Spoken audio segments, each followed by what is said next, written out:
Ep.3. We had a little Red Scare field trip to the movies today,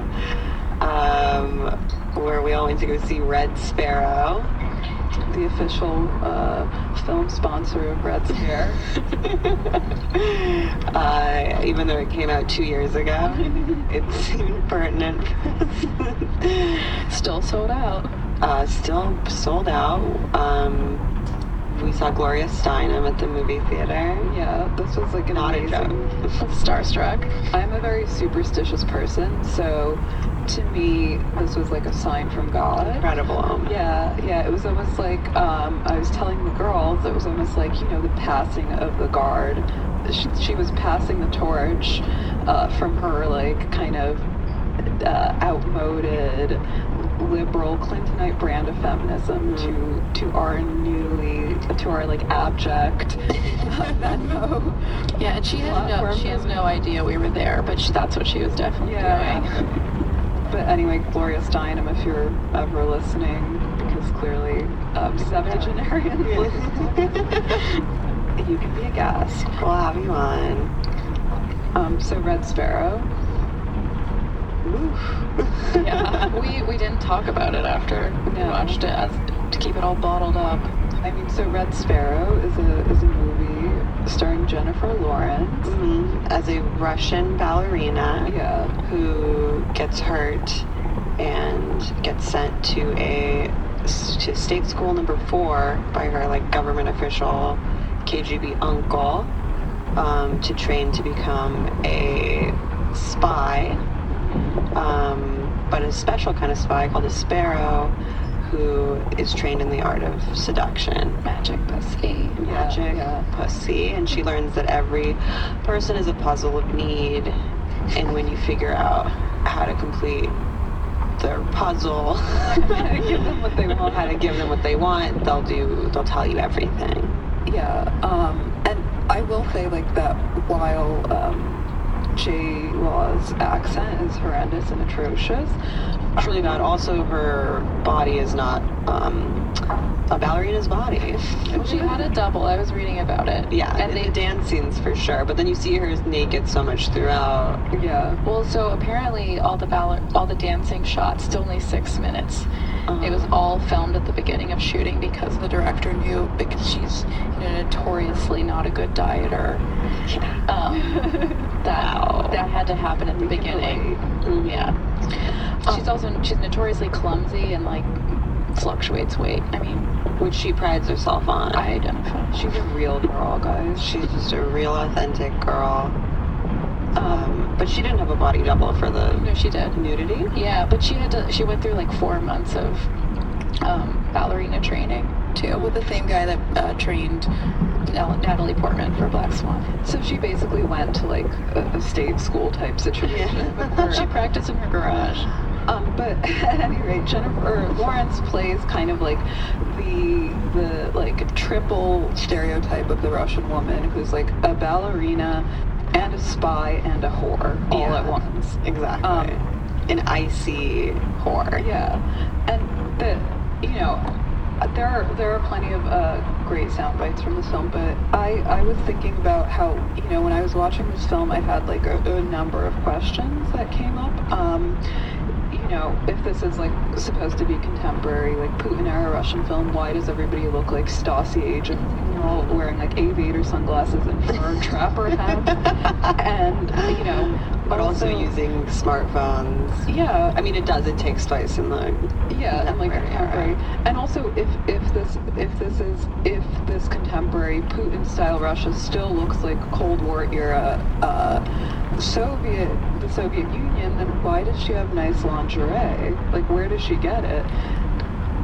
They supply her with that. No, before that. She has, like, sexy panties before she even starts at the horse school. By the way, she in a very famous and very memorable scene, Jennifer Lawrence tells her uncle, you sent me to horse school.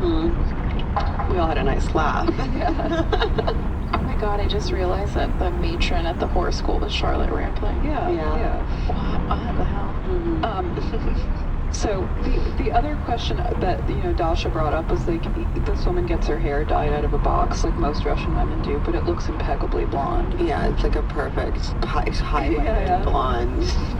Her lesbian spy housemaid had to step in and make it right because she couldn't handle it herself. She wasn't a lesbian. Well, she was LARPing a sparrow, as a lesbian. Yeah. Who sometimes a person's puzzle of need includes some like rug munching. Left diving.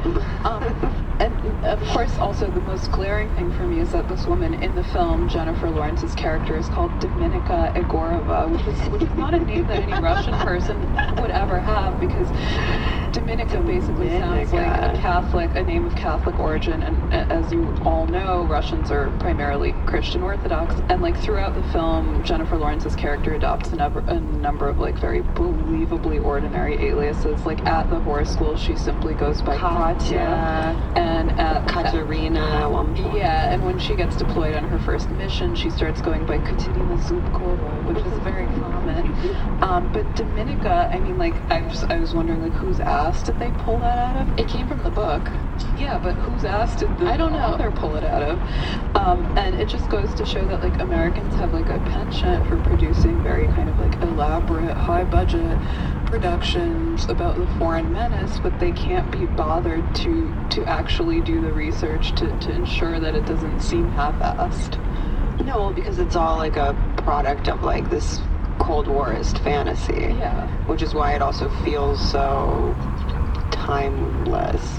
I mean, the author of the book, Jason Matthews, worked for the CIA for like 30 years. And he still can't clobber together a believable story about Russia. Because his mind is clouded with, like, horniness. Yeah. Well, also, in the film, basically, the head mistress of the school, Charlotte Rampling, criticizes the United States as being sort of weakened by shopping and social media, and describes Russia as being like the only country that's capable of reclaiming its former role as a world power, and that's what the Sparrows are here to do. They are reclaiming Russia's status as a world power, but through like sexually seducing, intricate psychological manipulation. Yeah, through like through basically like sucking and fucking. Yeah, because in the account in the book or in the movie and presumably in the book, their idea of like psychological manipulation basically boils down to like the most elementary school tactics of sexual seduction. Sucking dick. Yeah. No, and I was saying like like your assignment is to go to fly to Vienna or Amsterdam and suck off this diplomat. And only Russian women have what it takes to blow some middling like American official, yeah, some middling official from like Western Europe. I would fly on a mission to Vienna to suck her uncle dick. Yeah, for sure. We're Evs. I'd meet him anywhere. Yeah, we love her uncle. Literally sending you guys pictures of him. It looks like if Putin was actually hot. That actor Matthias, whatever, that Belgian guy, he is typically cast in more like heartthrobby. Yeah, he is. I was looking through something. I was surprised that they casted him as this. I mean, he looks like Putin. Yeah, he does. He looks like sexy Putin. I guess that was total coincidence. Oh. Huh. I don't know. I mean, but like, apparently... Come on the show. No one... Well, I'll set you up. But apparently no one at this, like, highly prestigious and insanely selective apparatus of the Russian intelligence agency, like, got the memo that Russia is just about as weakened by capitalism as America. Yeah, they're still, like, operating on this duality of, like, communist time. Yeah. Where was, like, a good Russian club scene? Or, like, anything like that? Oh, that, I guess there was. Well, that was in Hungary. Yeah. We won't, we're not going to do too many spoilers, because I know. We won't spoil it for you. But I will say, so while J-Law's accent was, like, completely horrendous, and the interiors were not entirely convincing, the one thing that I think the film really did well was, like, the look. like J-Law's look. Like she looked very convincingly Russian. Yeah, I thought so. Like she looked like Anna Kournikova or something. She had some nice like wide leather belts. Yeah. And it's like, you know, like I've always said that, you know, Russian women suffer from a very aggressive version of resting bitch face called Russian cunt face, and she really had that down. Like she looked like sexy Boris Yeltsin or like Russian cunt Russian resort in Yalta or whatever. Wait, if we're not going to give spoilers, then I can't talk about my favorite scene. No, you can go ahead. Whatever. The Mary Louise Parker scene. Oh, yeah, because you resemble her. She did a great job. I just identify with her character. Just being wasted. Giving up the scene. Meg identifies with Mary Louise Parker's character of being like some sort of like American secretary or She's just trying to pay her like kids for a senator or a congressperson. Chief Secretary of State. Yeah. But she's just trying to pay her kids tuition at Sarah Lawrence. Like, come on. And she says, like, I don't have any, like, ideological reason for doing that. And, you know, on a weekly basis, Meg is surrounded by 2 Russian whores who've been trained in the art of seduction. One day I'll be able to pick the puzzle people apart. Stick with us. Magic pussy. Can I trust you, my magic pussy? Red Sparrow's coming out at a time when there's like this revived Cold Warism and everybody's like obsessed with Russians and Russian collusion. Thank God. Yeah, I mean, yeah, really, truly. And it like plays on the stereotype of like Russian women as, you know, basically artsy whores. Conniving sluts. Yeah. And like on the who are like soulless. Yeah, and you know, on some level that stereotype is true because unlike American women who, you know, when they're sluts, they're just sluts, Russian women... Well, the essence of Russophobia, to me, is sort of this idea of Russians distinctly not having morals. Yeah, that's true. Like, that they're somehow they're not like Westerners. Yeah. They're like inherently more sinister because they lack an internal moral compass. Yeah, and that was part of the movie where, you know, they were working for, like, Jennifer Lawrence and her love interest were working for, like, dueling intelligence agencies, but, you know, the Russians, you know, will throw their own under, but the CIA always protects its own kind. Never. I mean, ultimately, she's, like, very loyal and working for her mom. Yeah. Like, that's... Yeah, who was a very, like, sick, tertiary, pointless character. Yeah. And too hot to be disabled, in my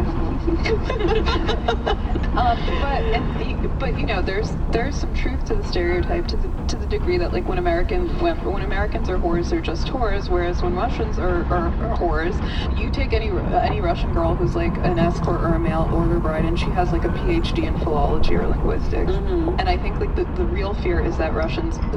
The sort of stereotypical fear is that Russians lack moral compass, but are also like diabolically intelligent. Yeah. Which, like, if you've ever been at a party with like drunk Russian people, like eating zakuski and like, taking shots, believe me, you will be woefully mistaken. But I think, like, yeah, like, you know, like Dasha says, like, Russian women are compelling because they have, like, the exotic good looks and the total lack of morals and are also sexually submissive. And on a deeper feminist level, I was thinking about this, like, the Russian woman is somebody who, like, the stereotype is somebody who's able to separate her like hetero appetite for being sexually objectified from her professional success and intellectual ambitions, and like be like she can successfully in a sense like reconcile the cognitive dissonance of being objectified on one hand and being kind of dominant on the other, and that like probably owing to the fact that there is no cognitive dissonance for her or whatever. And you know, this is like totally counter to the whole like liberal feminist, like American liberal feminist party line, which, like, you know, it's like they're constantly hand-wringing over, like, can you wear makeup and call yourself feminist? Can you watch porn and call yourself anal sex? Can you have anal sex and call yourself a feminist? Can you, like, Can you have a job and call yourself No. No, that one's a definitive no. Like, can you watch Roman Polanski films or listen to Lana Del Rey's music and call yourself feminist? And it's always like this constant and needless, completely manufactured war, internal war that doesn't exist for most of the world. They say of Russians in general that their souls are less attuned to duality. Yeah. Like they're more comfortable existing in a kind of gray area. What happened to your souls? So what happened to your souls? I don't know. I think our parents like got too drunk. Genetically tampered with their souls. Do you dare not to feel for passion? Not to wear bloody passion? Not to sell your soul? I just want to take some time out, you know, clearly air about something that's been weighing heavily on my soul. So a lot of people after the YouTube shooting came to me and were like, Anna, are you the YouTube shooter? And, you know, while I truly appreciate the outpouring of fanfare and concern, I do want to say, you know, I want to clear up some rumors and quote the legendary Afro-Caribbean poet Shaggy in saying it wasn't me. It wasn't Anna, ladies Wasn't and me. gentlemen. But you did follow that girl on Instagram. I did, yeah. This was like a weird fucked up thing. It was very shocking for many of us because, you know, I've been following her for a long time. How did you come across her? Just, you're both into animal liberation. Yeah, we're into animal liberation and like obscure Persian shit. And I thought, you know, honestly, I thought like, whoa, here's a girl, she's like hot and eclectic and like not part of the standard art scene, but is actually producing like very interesting artistic videos. Yeah. And is kind of campy and ironic and has cool costumes. I liked what I was able to find of her post the shooting because I wasn't familiar with her work. And allegedly, as some people said, that she was like sort of an ironic viral personality in Iran and in like Iranian communities in, you know, New York and LA.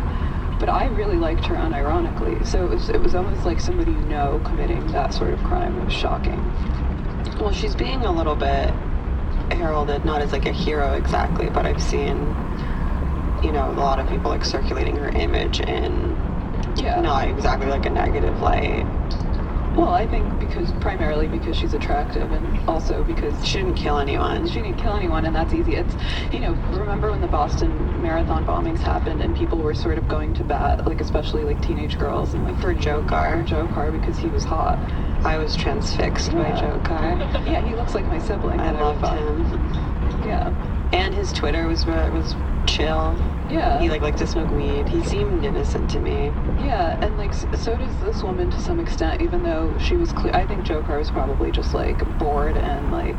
Well, I think his brother like roped him into it. Yeah, and this woman was like clearly mentally ill. But you know, I know a lot what people were thinking when news of this shooting first broke, and they were probably like, "Oh God, like another disgruntled white person." And they were like another instance of senseless gun violence that I'm going to have to like take to social media and write a post about how I don't condone this, I'm condemning it, you know, maybe there's going to be like a Facebook flag filter for it or something. And then Je suis YouTube. Yeah, Je suis Nassim. And then when it turned out that the shooter was female, you know what everybody was thinking, which is like, yes, queen, go off. Yeah, finally. Representation. Yeah, and I think some people probably breathe like a collective sigh of relief when they found out that the YouTube shooter was female. But I will say that this is really definitive proof that men are better at women than everything because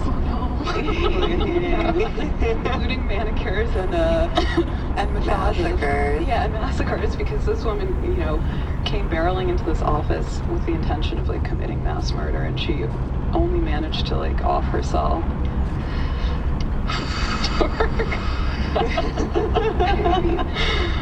No, it's true. But also I think we're so desensitized to gun violence that, like, if no one dies, we basically don't care. Yeah, that's true. It's like...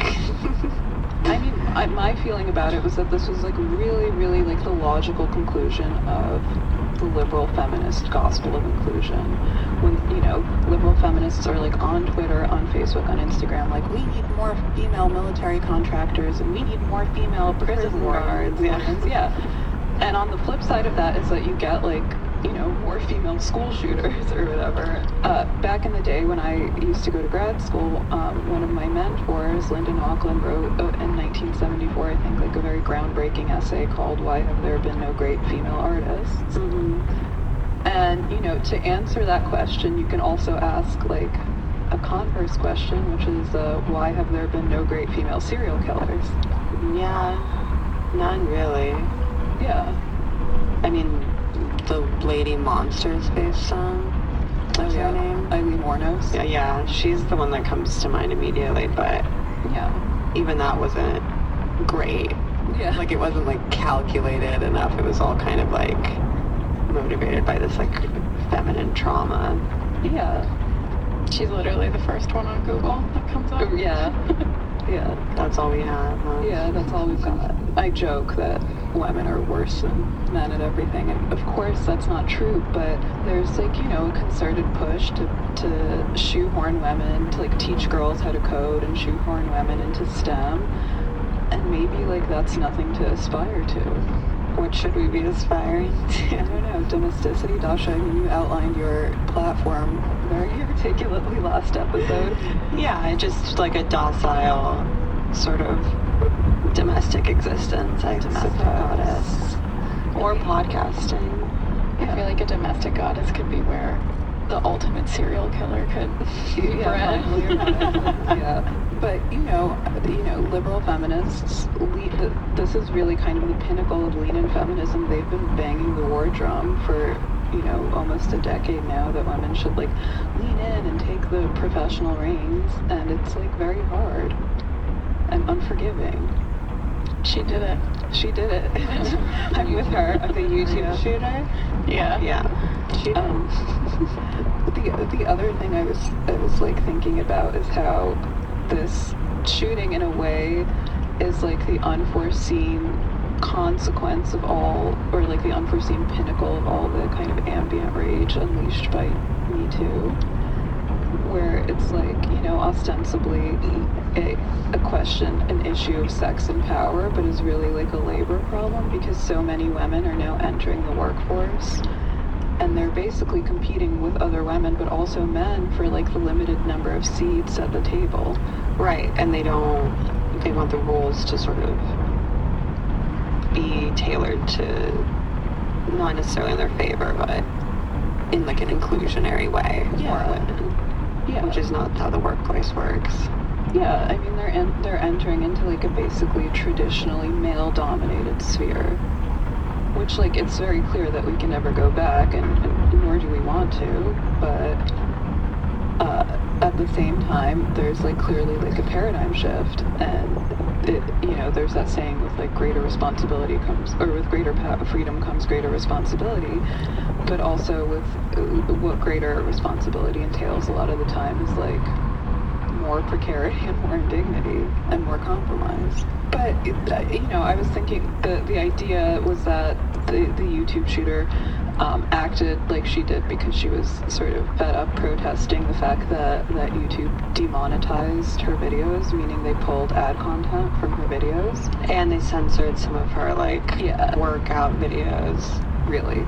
Wait, her workout videos? Well, she made these, like, arty videos of her doing ab exercises that got taken down. Interesting. Why? Because Why, they it's were too sexy? Too sexy? They weren't, like, that much sexier than other exercise videos, really. I think that they were just sort of off-putting, and, like, or for whatever reason, like, she was already being censored. Well, she YouTube. also... She was already, like, in this I assume that the reason that they demonetized her was because she was also posting very graphic content of animals being tortured on factory farms, because she's also, in addition to being like a video artist and a bodybuilder, she was also a militant vegan. She's described in the movie. That's redundant. I wish we could have had her as a guest. Yeah, it's too bad. Well, maybe when we're all annihilated, we can do our podcast in hell and shit.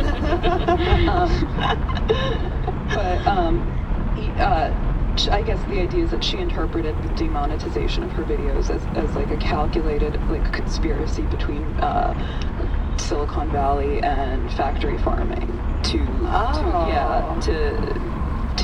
silence her and her That's views. interesting. And the reality was obviously closer to the fact that the YouTube brand didn't want to associate itself with her controversial content. Maybe she was more of a Vivo girl.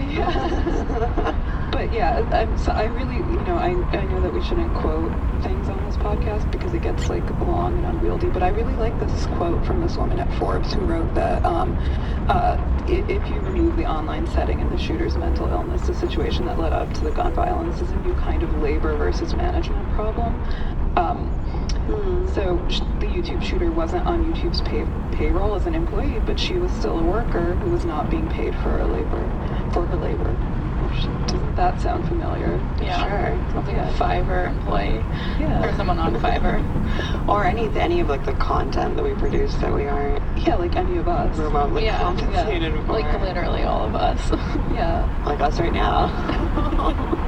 Yeah, and I mean that's the thing. Like in some sense, like who was it? I think it was like Ronald Lang, who's like a psychiatrist, said like a famous. I think he was like a psychoanalyst. He said that the only sane response to like the insane world we live in is insanity.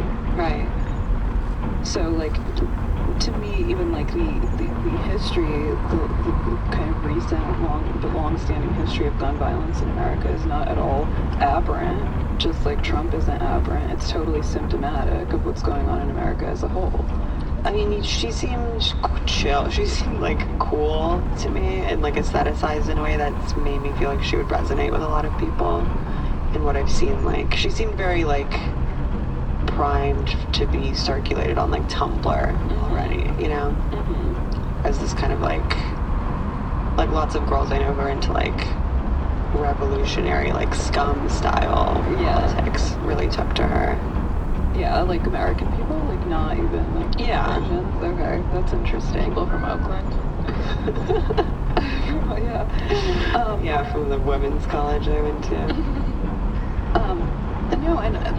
I'm already, like I was thinking, I'm probably already on a lot of watch lists for coining the phrase "daddy the best," and saying that Hassan Nasrallah, the supreme daddy of Hezbollah, could get it. So, I'm gonna go on record here as saying that she was like a good artist. She was kind of like the Persian Azeri Ryan Trecarton. For sure, yeah.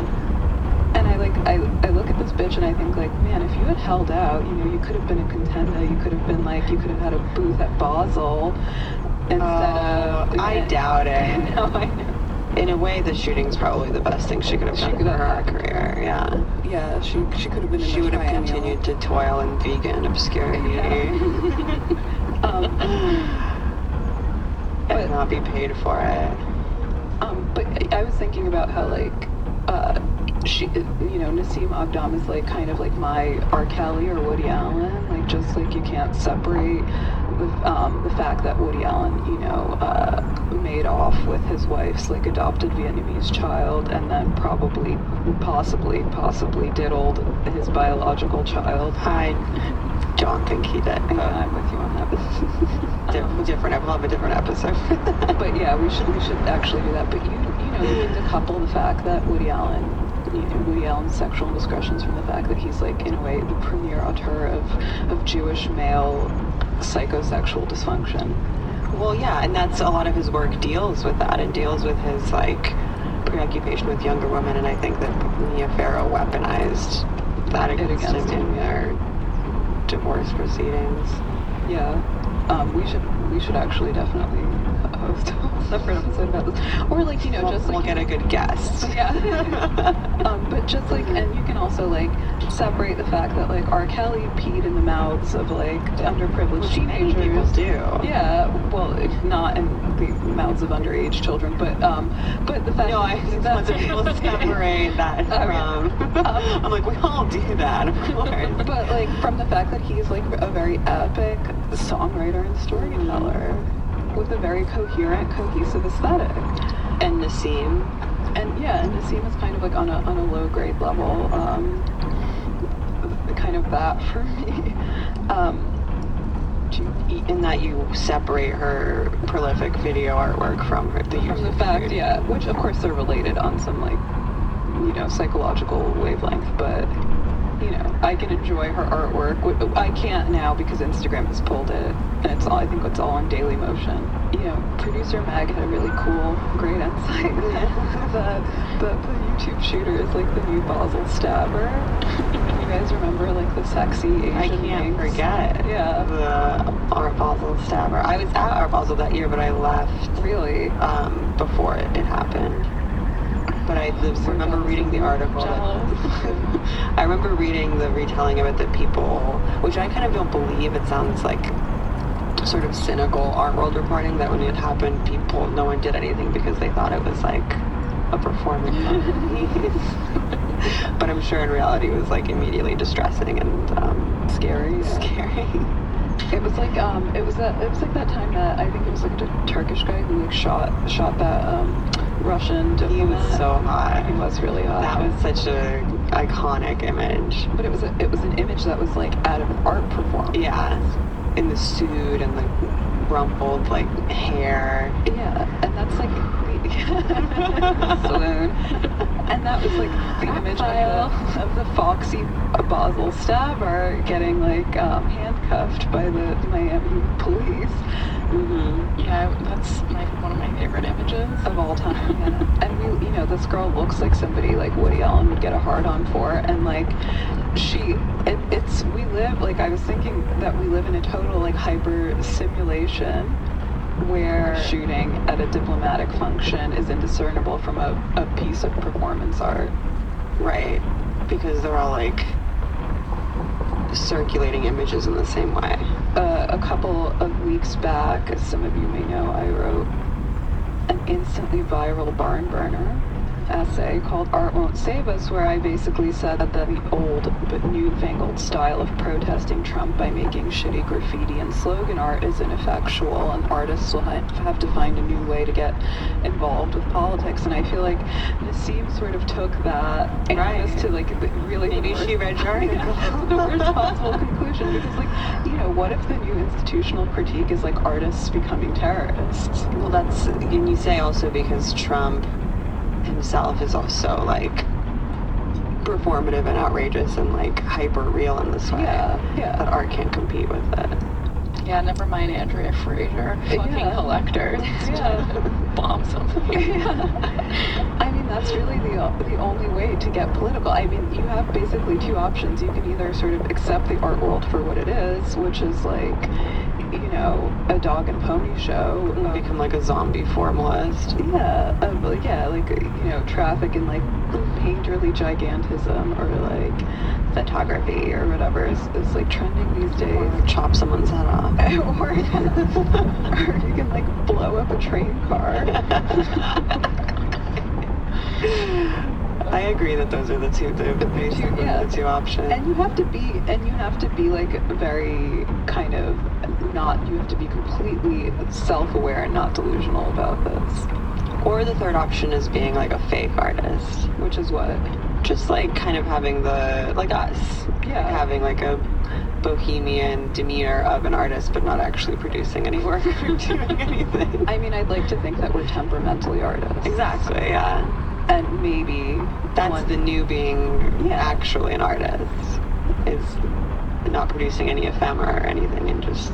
Yeah, this is like the really dark Joseph Beuys statement, like everyone's an artist, which he meant in like a totally cynical, dispirited way that everybody's like, everybody in like the Instagram, like, and deviant art communities has like taken at face value.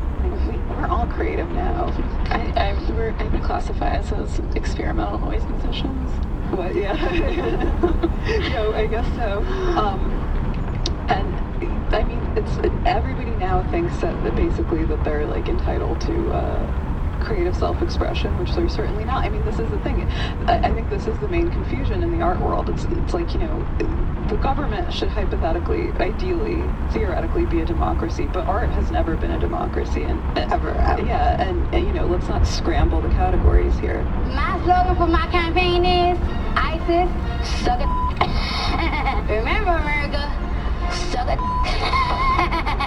Suck it. Speaking, well, we just talked about artists we love. Let's move on to one we hate. I really call it. Wow. I really love when the segue comes naturally. I'm hesitant to say that I hate Petra. Oh yeah, maybe you don't. I mean, sure, I get it, but as a, you know, ingenue, Okay, you don't have to claim I feel like I should. I mean, we can keep this in. I don't care. No, I'm just being this is like a really great, rare moment of disagreement on the show. We should really keep up the frisson. So anyway, Petra Collins directed the latest Cardi B video. What's the song called? Bartier Cardi, Okay. which she performed on SNL this weekend, where she also announced her pregnancy. Yeah. Whoa, I missed that one. She's pregnant. I knew she was pregnant. I didn't know she was on SNL, but I don't watch that shit, so. Yeah, good for you. Congratulations to Cardi B on her pregnancy. So Petra Collins, the video thoughts on the video sucks. So wait, so you like Petra or ambivalent? As a like frail, white, formerly blonde girl, I wouldn't object to some like hazy photos of me with like next to a pink light. Yeah, like wearing white panties and white socks. Yeah. Yeah, it's like it's like fairly close to my like Virgin Suicides aesthetic anyway. Yeah, So I can't exactly. I mean, Petra Collins is like the new Balthus, which might be like a overly flattering example, but I think it's one in line with like the whole idea of selfie feminism, which is And pedophilia. Yeah. And I think like, you know, there's like that whole argument around selfie feminism in like 2016 that you know, women artists are finally seizing the means of production. It's like a very quasi-Marxist argument. We're seizing the means of production from... We're turning the male gaze back on ourselves. Yeah. And I mean, you know, if any of you have ever read my Twitter, you know what I think about this whole position, which I won't necessarily go into here, but Petra Collins is probably like by far the most commercially successful of the original selfie feminists. Oh yeah, by far. By far. And she's really kind of successfully commercialized the whole like hazy cotton candy Child pornography. Childhood bedroom aesthetic into this like kind of mid-market like aesthetic Ponzi scheme. Yeah, I guess I just thought I thought she was going to be the end of it. Yeah. I didn't think she'd get She's this far. just getting started. Yeah. I thought between like we had our run with Ryan McGinley and like Alex Prager, and it's just like I thought it hit ahead, but it clearly has not. And I think the Cardi B video, when I watched it yesterday, Me too. Hashtag me too. And like in line with her whole vibe, it is very. I found it remarkably like sexless. Yeah, Like absolutely. very like devoid of any like meaningful sexuality. Yeah, no, that's a really good point. I hadn't even thought of that because Cardi B is like obviously a very sexy female who's literally busting out of clothing at all times. She's like tits and ass and like an attitude, and she's a person who like, you know, we can debate if she's like the pinnacle of female beauty, but she certainly like has sexiness in spades. She's like, I mean, she actually kind of I'm gonna probably get flack for this because somebody's gonna call me a racist or whatever. Surprise for it. But she sort of reminds me of like Celia Cruz or Rosie Perez, like these girls who are like basically not conventionally attractive but are very cool and sexy. Yeah, she's not like, you know, like a Rihanna or a Beyonce. Wow, you're giving Beyonce. Well, Beyonce's, yeah. conventionally pretty or whatever. I feel like that was tough for Anna Daughter. Yeah, it's very tough for me. But Cardi B is like... Yeah, she has style. She's got personality. She, like, came up through reality TV. Yeah. Which endears her to America.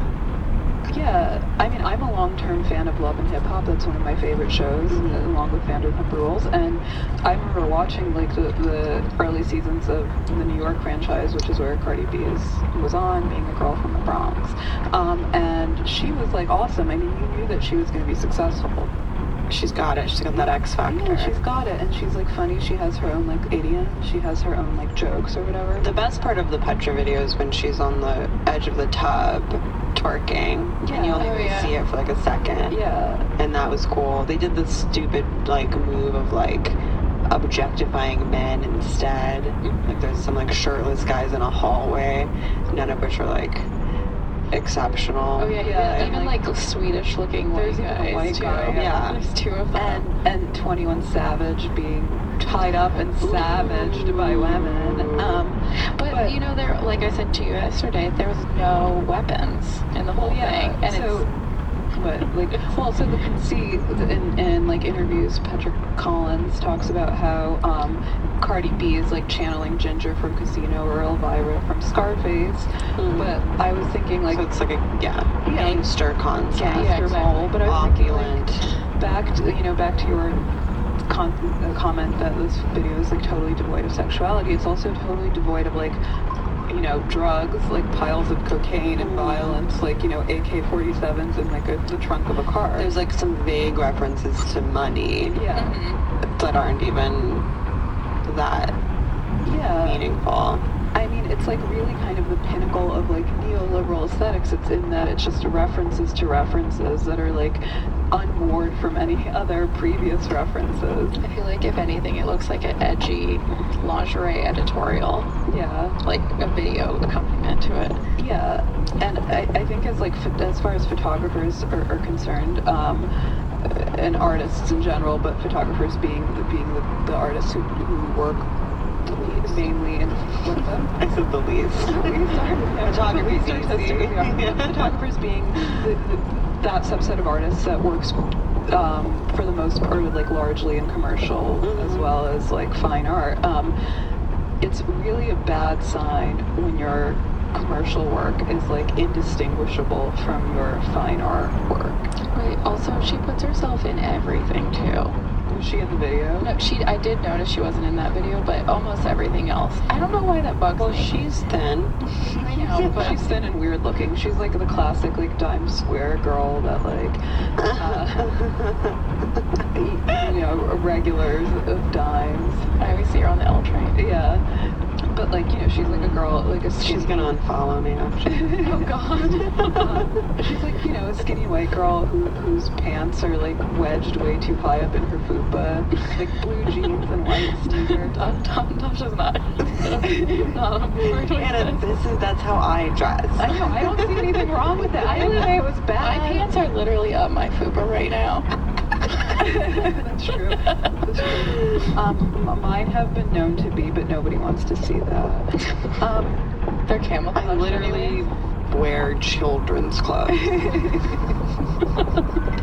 Like, I'm 27 years old. Dasha, don't advertise your age on air. Sorry. I meant 22. We're all 19 here. But basically, watching this video was like witnessing Cardi B's management have a meeting. That's what it felt like. It was like totally kind of above board and calculated. And to me that's a shame because I really love Cardi B and I really love her brand of feminism. And I feel like this video doesn't do justice to it. No, I mean, it's a letdown. We watched her other videos after that, and they were all radically different. Than the Petra video. Well, after I watched the Petra video, I watched the Rihanna's video for Pour It Up. Do you guys remember that? I like that video, yeah. Amazing. Like, really accomplishes what it's trying to do. Yeah. Formally perfect. Just, like, great asses. Yeah. That's all a music video, really. Right. Yeah. And I watched, what did we watch? We watched Migos, which were like very conceptual with their music videos. Well, we did watch a bunch of Migos videos, and because, you know, on this podcast we do really kind of hard-hitting reportage and therefore intensive research. So we did watch a succession of Migos videos, and one of the things that really stands out is like the Migos videos look way more high budget, and I think like Petra Courtright is like a pinnacle, you know, Petra Courtright? or Petra Collins. I actually like Petra Courtright, friend of the show. Yeah, friend of the show. Love you. It's really sorry. Yeah, but I will say, as an aside, Petra Courtright is another one of the early selfie feminists who did the smart thing and used the platform to pivot herself into making sellable art. Expensive art, art, which is what you should be doing. Yeah. So, you know, shout out to Petra Courtright. Petra Collins, on the other hand, I mean, followed a similar trajectory, but when you look at her work as a whole, it's very mid-market and almost like low budget, because, you know, the Migos guys are probably hiring very expensive directors, Right. and I think Petra Collins probably costs a lot less, you know. I don't know about that. I bet she costs a reasonable amount. I think like she's pricey. I don't know. I mean, she's probably pricier than most, but I think this is like a classic example of like neoliberal aesthetics. And when I say neoliberal aesthetics, I don't just mean like the external like visuals. I mean like the way that kind of the admin is handled, and the way that the admin is almost kind of The way that the visuals are produced. yeah, the way that the visuals are produced, and the way that the whole kind of behind, like, what do you call it, backdoor administration is almost put on full view in a way. And I guarantee that she is probably cheaper than a really high-ranking director or photographer, which is why they hire her, because she's a person with like some street cred and notoriety and like feminist bona fides, but is probably like cheaper to procure. And somebody like Cardi B, who has like a lot of potential ahead of her, is not yet a huge pop star. Like, it remains to be seen whether she'll be a one-hit wonder or whether She just put out a new album. Yeah. Which I listened to, and is The whole album? I mean, maybe it's the kind of thing where I need to listen to it like 20 more times to get properly like brainwashed or something, but like half of it's probably decent. But I have faith in her as a public figure and a pop star. For sure. Yeah, absolutely. Me too, but it's always a crapshoot whether a pop star is going to be able to like leverage their initial buzz into any sort of career longevity. Well, if anyone has some intel on Petra Collins' day rate, Yeah, we love transparency on this pod and I need a intel. photographer to take shots of me in my children's clothing. You're I've got some white socks that I take out for a spin. Yeah, the dollar store white panty. Those are notorious in photo shoots. And like, I mean, the other thing is, like, I was looking, we were watching like Bodak Yellow, and the styling, that video is much more kind of in your face conventional hip hop video, but like the styling was better, you were saying. And I said to you last night, she looked better garbed up, like naked in that video, because it was just styled so much better. Yeah. But the other thing that kind of freaks me out especially about Cardi B, is that she's almost like a vector or a cipher for all of the worst kind of like platform capitalism advertising. Like, if you look at her videos, it's all like product placement, which is nothing new, but it's like Beats by Dre and Lyft and like a couple of the chapstick. That had like a lawsuit against it, because it would like. Which one? The EOS lip chapstick. Why? There was like a class action lawsuit against it because it was like people were having these colossal allergic reactions to them. Oh, Jesus. It was like, raccoon dog shaped on bone residue. But but she's ready to like whore herself out for whatever. Yeah. Like Steve Madden. I mean, don't do it. Even in the Migos videos, there were like Lyft product placement. I think it's just everything, but it seemed especially in your face in that video. But I think Cardi is like a totally new artist who is like she is really kind of like at the forefront of all this advertising. Like if you remember a couple of weeks ago, she like partnered with Tinder and announced that it was like a college like a university contest, and she announced that the university with the most right swipes would get a free Cardi B concert. And then now recently she partnered with Lyft, and that is like less, I'm not sure what's going on there, but basically if you punch in a code in your Lyft car, it becomes a Cardi car. I don't know what that's like. I don't know what that means. A hologram of her appears in the Lyft. Oh my god, I'm gonna sign up for this lip balm class action lawsuit right now. Apparently it makes your lips crack, bleed, and blister. You get $25. Not bad. But like, I was saying this on Twitter, and I was having this conversation with a friend, like really it's like this new totally like ass to mouth digital economy where like everything is cross promotional with everything else, and you really can't tell the difference now between like a music video, a work of art, or like a car commercial. So do you want to do a closing of any sort? Anyway. So thanks for joining us. Oh, Doña Azúcar.